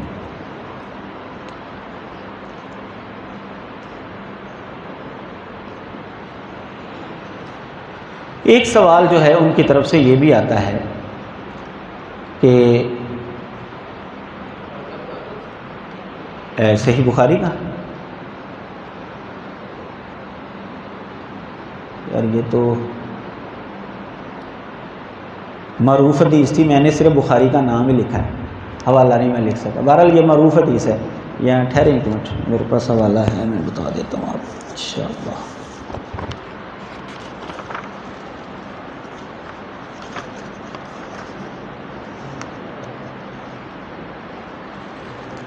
ہاں جی، صحیح بخاری حدیث کا نمبر ہے 2510، اور جس میں آتا ہے کہ مشرکین کو تقویت پہنچائی اس نے. وقول مشرکین، دلائل النبوہ امام بہقی کی کتاب ہے، صفحہ نمبر ہے 214، جلد نمبر 3، اور حدیث کا نمبر ہے 1056.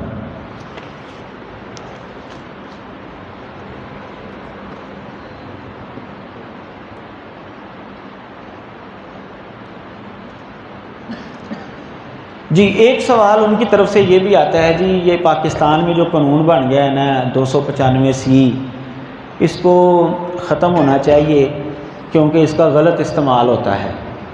جو مظلوم ہوتے ہیں، جن کا قصور بھی نہیں ہوتا، ان کے اوپر الزام لگا کر جو ہے نا گستاخی کا ان کو پکڑ لیا جاتا ہے، ان کو ختم کر دیا جاتا ہے، ان کو عدالتوں کے اندر گھسیٹا جاتا ہے وغیرہ. اس لیے ہم یہ کہتے ہیں کہ اس کو ختم ہونا چاہیے. یعنی ایک انہوں نے یہ بھی بنیاد بنائی ہوئی ہے 295C کے خلاف. تو اس سوال کا یہ نتیجہ نکلا، میں اب جواب دینے لگا ہوں کہ اس سوال کا یہ نتیجہ نکلا کہ جس قانون کا معاشرے کے اندر غلط استعمال ہو وہ قانون ختم ہو جانا چاہیے. پھر یہی نتیجہ نکلا نا. تو ہمارے معاشرے کے اندر کون سا قانون ہے جس کا غلط استعمال نہیں ہو رہا؟ یہاں پر تو پھر لا قانونیت ہونی چاہیے پاکستان میں. قتل کا قانون، قتل کی سزا کا قانون، وہ غلط نہیں استعمال ہوتا. چوری ڈاکہ، یہ نیب کے اندر کیا کچھ ہو رہا ہے، یہ غلط استعمال نہیں ہو رہے قوانین. تو اس کا مطلب یہ ہے کہ پھر لا قانونیت ہونی چاہیے ملک کے اندر. غلط استعمال کو روکنا ہے، یہ حکومت کی ذمہ داری ہے، نہ کہ قانون کو ختم کرنا ہے. وگرنہ سارے قانون آپ کو ختم کرنے پڑیں گے کیونکہ سب قانونوں کا غلط استعمال ہوتا ہے.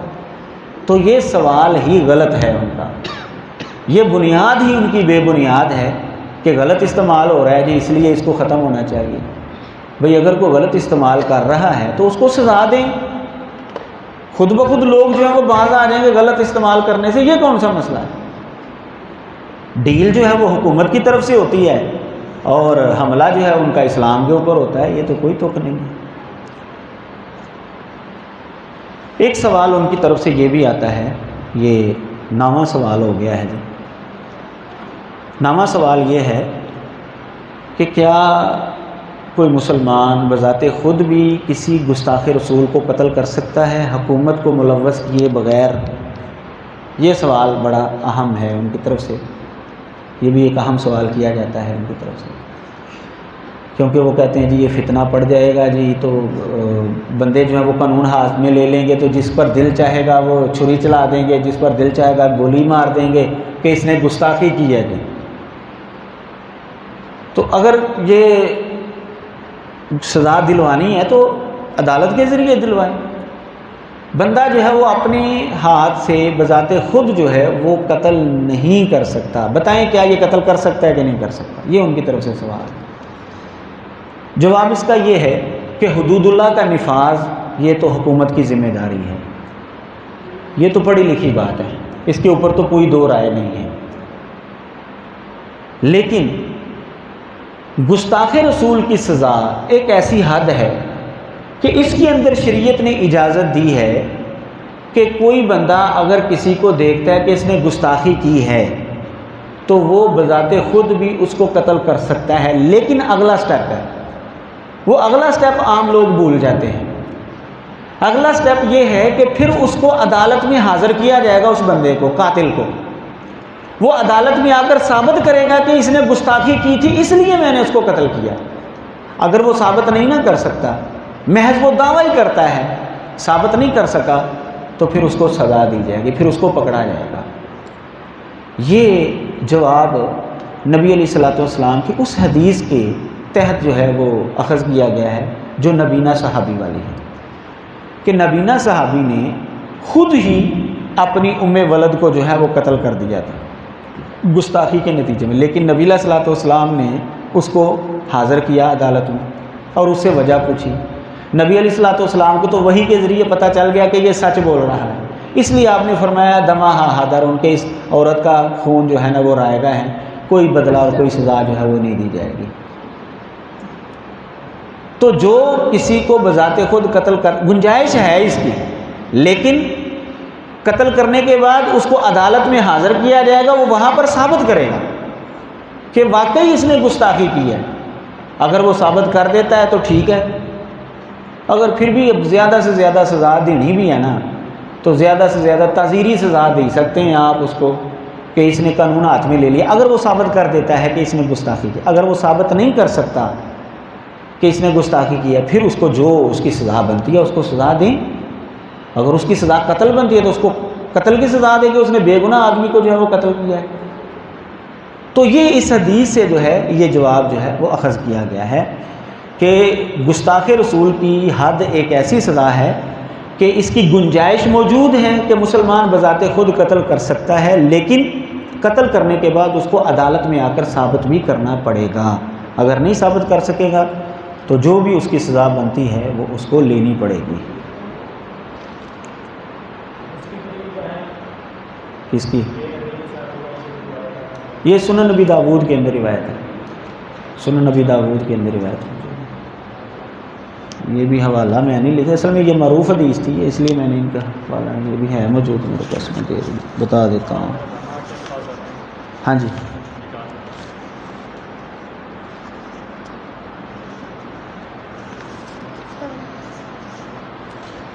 جی سنن نبی داؤد حدیث کا نمبر ہے 4361۔ سنن نبی داؤد حدیث کا نمبر ہے 4361، اور سنن نسائی کے اندر ہے 4075 نمبر حدیث ہے۔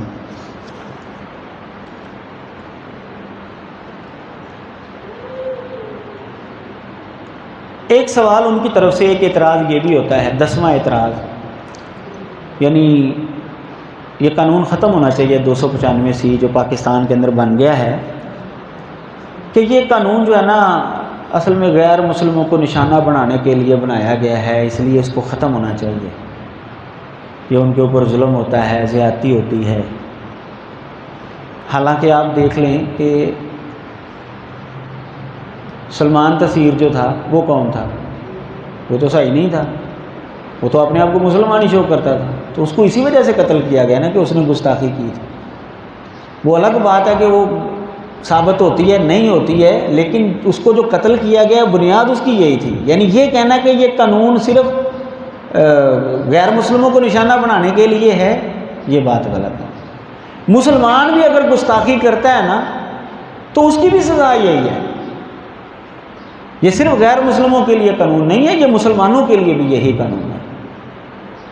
لیکن آپ حقیقت حال دیکھ لیں کہ پاکستان کے اندر کتنے غیر مسلم ہیں جو اس قانون کا نشانہ بنے ہیں۔ جتنے بھی عدالت کے اندر آئے ہیں وہ سارے کے سارے چھوٹ گئے ہیں، بلکہ کئی تو موجوں میں چلے گئے ہیں، موج میں چلے گئے ہیں، عیاشی کے اندر چلے گئے ہیں کئی، ان کو تو فائدہ ہو گیا ہے عدالت میں آنے کا۔ یہ صورتحال ہو گئی۔ جب سے یہ قانون بنا ہے کس بندے کو اس کی وجہ سے سزا ملی ہے؟ کسی کو بھی نہیں ملی۔ حکومت جو ہے وہ اپنی لالچ کی وجہ سے یا دباؤ کی وجہ سے جو ہے وہ فیصلہ ہی جو ہے وہ تبدیل کر دیتی ہے، یہ بہرحال اس کا اور اللہ کا معاملہ ہے، حکومت کا اور اللہ کا معاملہ ہے۔ ہم لوگ پیغام پہنچا سکتے ہیں یا اچھے طریقے سے اپنا احتجاج ریکارڈ کروا سکتے ہیں، حکومت نہیں کرے گی، یہ اس کا اور اللہ کا معاملہ ہے۔ لیکن سزا کسی کو بھی نہیں ملی آج تک۔ انفرادی طور پر ہی اگر کسی نے قتل کیا ہے تو اگر وہ ثابت ہو گیا ہے کہ اس نے گستاخی نہیں کی تھی تو اس کو رگڑا لگایا گیا ہے۔ چلیں جی، حکومت کی نظروں میں ممتاز قادری نے ناجائز قتل کیا ہے تو اس کو سزا تو دے دی نا پھر حکومت نے۔ یہ کہنا جی کہ یہ غیر مسلموں کو نشانہ بنانے کے لیے ایک قانون بنا ہے، یہ بالکل غلط ہے، یہ بات ہی غلط ہے۔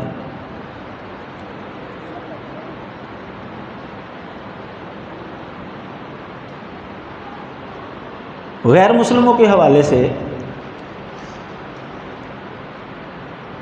غیر مسلموں میں سے جو عیسائی اور یہودی ہیں ان کی بائبل کے چند حوالے میں آپ کو بتا دیتا ہوں آخر میں، تاکہ اگر کوئی غیر مسلم عیسائی یا یہودی اس حوالے سے گفتگو کرے تو آپ اس کو بتا سکیں کہ بھائی آپ کی کتابوں کے اندر بھی گستاخی کی سزا یہی لکھی ہوئی ہے۔ پہلا حوالہ ہے اخبار، کتاب اخبار، باب نمبر 24 اور فقرہ نمبر 10 سے لے کر 16 تک۔ اس میں یہ بات لکھی ہوئی ہے، یعنی خلاصہ یہ ہے کہ اللہ تعالیٰ کے پاک نام کو گالی دینے والا یا جھوٹ بکنے والا واجب القتل ہے۔ یعنی اللہ تعالیٰ کے پاک نام کو جو گالی دیتا ہے یا جو اللہ کے نام پر جھوٹ بکتا ہے اس کو قتل کر دیا جائے، یعنی اللہ کی گستاخی کرنے والے کی سزا قتل ہے۔ اور عملی طور پر اس کو یہودیوں کے اندر نافذ بھی کیا گیا کہ جس نے خدا کے نام پر گالی دی، خدا کے نام کو گالی دی، اس کو قتل کیا گیا۔ سلاطین نمبر 1، یہ بائبل کی کتاب ہے، سلاطین نمبر 1 باب نمبر 21 ہے اور فقرہ نمبر 10۔ دوسرا حوالہ حضرت ہارون علیہ السلام کا خاندان جو تھا وہ لاوی تھا، لاوی خاندان سے تھے حضرت ہارون، حضرت موسیٰ علیہ السلام۔ حضرت ہارون علیہ السلام کی اولاد کو اللہ تعالیٰ نے مخصوص کر دیا کہ یہ کہانت کیا کریں گے، یہ کاہن ہوں گے، یہ عبادت کروایا کریں گے یہودیوں کی۔ استثناء باب 17 فقرہ نمبر 12 کے اندر یہ بات موجود ہے کہ اگر کوئی شخص اس کاہن سے، یعنی جو عبادت کروانے والا ہے لاوی خاندان کا، حضرت ہارون علیہ السلام کی نسل میں سے، اگر کوئی شخص اس کاہن سے گستاخی سے پیش آتا ہے یا اس کاہن کی بات جو ہے وہ قاضی کا کہنا نہیں مانتا، یا اس کاہن کی بات جو خداوند تیرے خدا کے حضور خدمت کے لیے کھڑا رہتا ہے یا اس قاضی کا کہنا نہ سنے تو وہ شخص مار ڈالا جائے۔ یعنی جو شخص گستاخی کرتا ہے یا اس کاہن کی بات نہیں مانتا یا قاضی کی بات نہیں مانتا وہ واجب القتل ہے۔ اس کا مطلب یہ ہے کہ گستاخی کی سزا بائبل کے اندر بھی واجب القتل ہے۔ خروج کتاب ہے بائبل کی، باب نمبر 21 فقرہ نمبر 17 میں یہ بات لکھی ہوئی ہے کہ جو بندہ اپنے ماں باپ کے اوپر لعنت بھیجتا ہے نا اس کو بھی قتل کر دیا جائے، یعنی ماں باپ کی گستاخی کرنے والا بھی واجب القتل ہے۔ قاضی کی بات نہ مانے وہ بھی ہوگی بات۔ سلاطین باب 1 فقرہ نمبر 21، باب نمبر 21 سلاطین نمبر 1 باب نمبر 21 فقرہ نمبر 10 سے 15 تک اگر آپ پڑھیں گے تو وہاں پر آپ کو ملے گا کہ بادشاہ کے اوپر لعنت کرنے والے کو بھی کی سزا بھی واجب القتل، اس کو بھی قتل کیا جائے، اور جو بادشاہ کی توہین کرتا ہے اس کو بھی قتل کرنے کی سزا ہے۔ اسی طرح اگر کوئی غیر یہودی ہیکل کے اندر آ گیا ہے، ہیکل جو ان کا مخصوص عبادت خانہ جیسا ہمارا بیت اللہ ہے ویسے ہی ان یہودیوں کا ہیکل تھا، عبادت خانہ تھا ان کا، تو اس کے اندر بھی غیر یہودی کو داخل ہونے کی اجازت نہیں تھی۔ اگر غیر یہودی جو ہے وہ ہیکل کے اندر چلا جاتا تھا تو اس کی سزا بھی قتل ہی تھی، یہ اس نے ہیکل کی توہین کی ہے اس لیے اس کو قتل کر دیا جائے گا۔ اب بائبل کے اندر آپ پڑھ رہے ہیں کہ ماں باپ کی گستاخی کی سزا قتل ہے، کاہن کی گستاخی کی سزا قتل ہے، قاضی کی بات نہ ماننے کی سزا قتل ہے، بادشاہ کی گستاخی کی، اللہ تعالیٰ کے نام کی گستاخی کرنے کی سزا قتل ہے، تو اگر اسلام کے اندر نبی علیہ الصلوۃ والسلام کی توہین کی اور گستاخی کی سزا قتل ہو گئی ہے تو یہ کون سے اچنبے کی بات ہے؟ یہ بالکل جو ہے پہلی کتابوں کے مطابق جو ہے یہ حکم موجود ہے یہاں پر۔ تو اگر کوئی اہل کتاب میں سے کوئی گفتگو کرتا ہے اس حوالے سے تو یہ حوالہ جات آپ کے لیے ممد اور معاون ہوں گے۔ اللہ تبارک و تعالیٰ ہر ایک کو سمجھنے کی توفیق عطا فرمائے۔ وآخر دعوانا ان الحمد للہ رب العالمین۔